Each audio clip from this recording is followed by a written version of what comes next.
नमस्कार.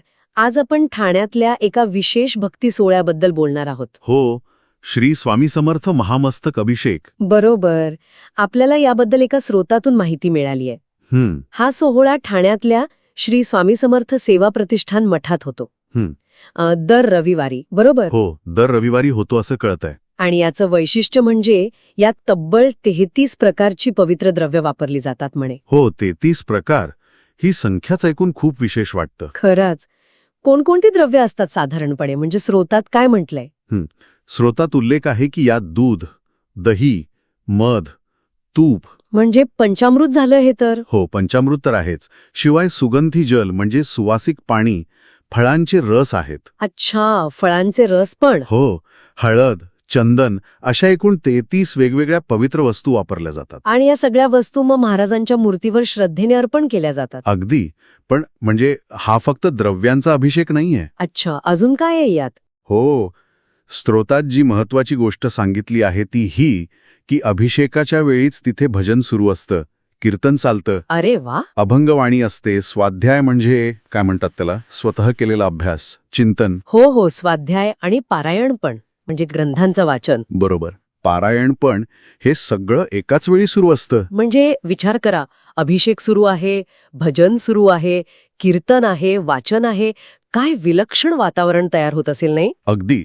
स्त्रोतात म्हटल्याप्रमाणे यामुळे एक अत्यंत भारावलेलं म्हणजे एकदम चैतन्यमय आणि भक्तिमय वातावरण निर्माण होतं. जणू काही स्वामींचं प्रत्यक्ष दर्शनच घडतंय किंवा त्यांचं सान्निध्य जाणवतंय असं वर्णन केलंय. खरंच अंगावर काटा येतोय ऐकून. आणि हे सगळं कुठे घडतं नक्की? पत्ता काय? हे ठाण्यात आनंदनगर आहे ना, घोडबंदर रोडला. हो, आनंदनगर माहितीये. तिथे श्री स्वामी समर्थ सेवा प्रतिष्ठान मठ आहे. तिथे दर रविवारी हा सोहळा असतो. अच्छा, दर रविवारी. म्हणजे कुणालाही जाऊन अनुभवता येईल. हो, नक्कीच. आणि या सगळ्या आयोजनामागे म्हणजे हे इतकं सुरळीत पार पडतं तर यामागे मार्गदर्शन कोणाचं आहे याचा पण उल्लेख आहे. कोणाचं मार्गदर्शन आहे? गुरुवर्य श्री विकासदादा पाटील. त्यांच्या मार्गदर्शनाखाली हा संपूर्ण उपक्रम चालतो. अच्छा, विकासदादा पाटील. त्यांच्यामुळे या सगळ्या गोष्टींना एक दिशा मिळत असणार. बरोबर. एक शिस्त, एक सुसूत्रता येते सगळ्या उपक्रमामध्ये. इतक्या गोष्टी एकत्र असूनही गोंधळ होत नाही.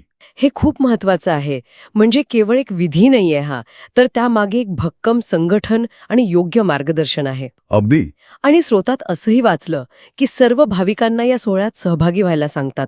म्हणजे आग्रहाचं निमंत्रण आहे. हो, निमंत्रण आहे.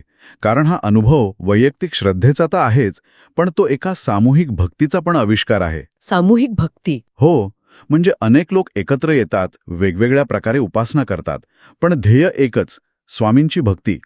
ती एकत्रित ऊर्जा जाणवते तिथे. तर आपण जर थोडक्यात सांगायचं ठरवलं तर हा ठाण्यातला महामस्तक अभिषेक म्हणजे केवळ 33 द्रव्यांचा अभिषेक नाहीये. नाही. तर तो भजन, कीर्तन, स्वाध्याय, पारायण या सगळ्या उपासना पद्धतींचा आणि सामूहिक श्रद्धेचा आणि गुरूंच्या मार्गदर्शनाचा एक अनोखा संगम आहे, जो दर रविवारी तिथे अनुभवायला मिळतो. अगदी बरोबर मांडलं.